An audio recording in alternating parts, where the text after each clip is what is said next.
கர்த்தருக்குள் உங்கள் துன்பங்களை குறித்து களி கூறுங்கள்.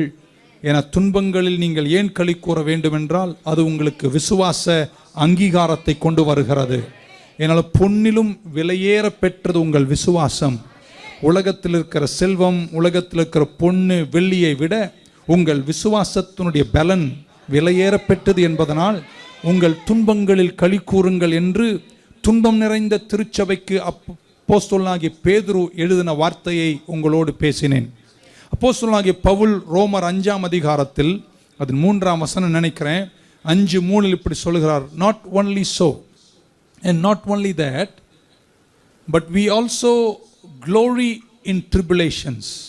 நாங்கள் துன்பங்களில் களி கூறுகிறோம். we also glory. தமிழ் எப்படி இருக்குன்னு தெரியல. நாங்கள் எங்கள் உபத்திரவங்களில் மகிமைப்படுத்துகிறோம். எங்கள் உபத்திரவங்களை மகிமைப்படுத்த